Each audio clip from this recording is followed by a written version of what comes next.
మొన్న ఎన్నికల్లో నేను చూశాను.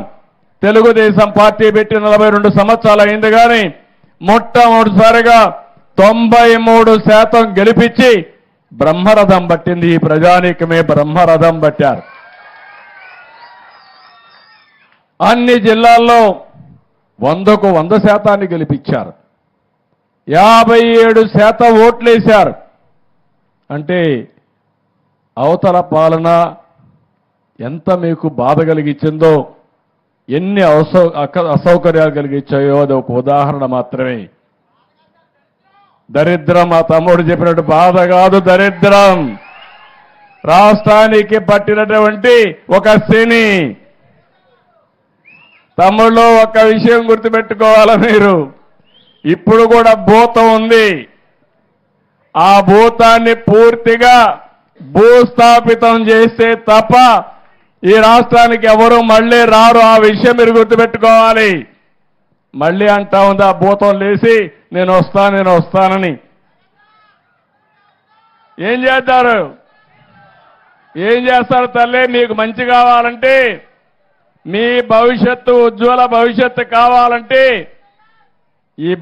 ఇలాంటి భూతాల్ని పూర్తిగా భూమిలో చిరస్థాయిగా ఏం చేయాలి?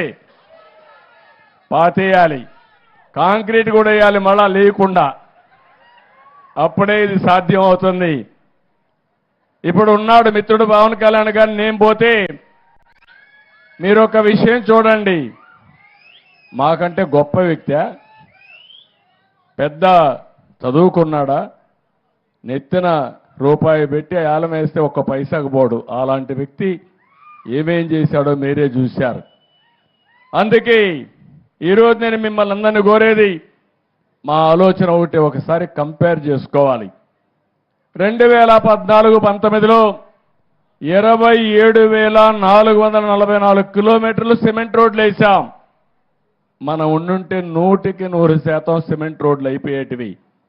5 ఏళ్లలో 6,643 కిలోమీటర్లు వేశారు. మీ గ్రామాల్లో చెత్త ఉంది.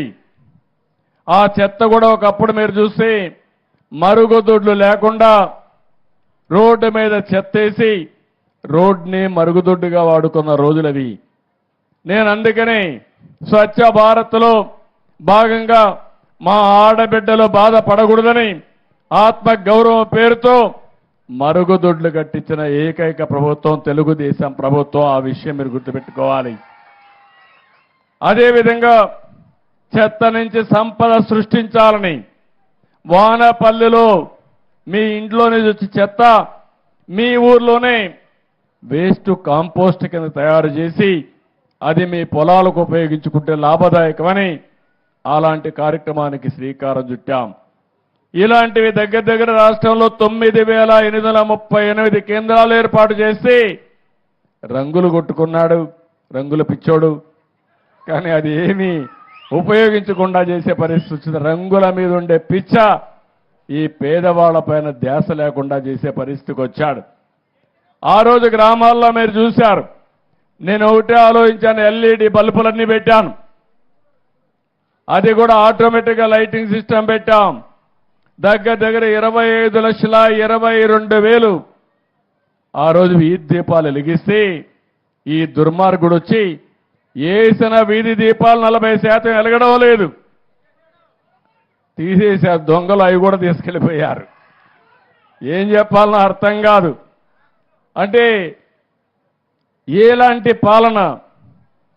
పాలన ఈ రాష్ట్రానికి అరిష్టం. ఆ విషయం మీరు గుర్తుపెట్టుకోవాలి.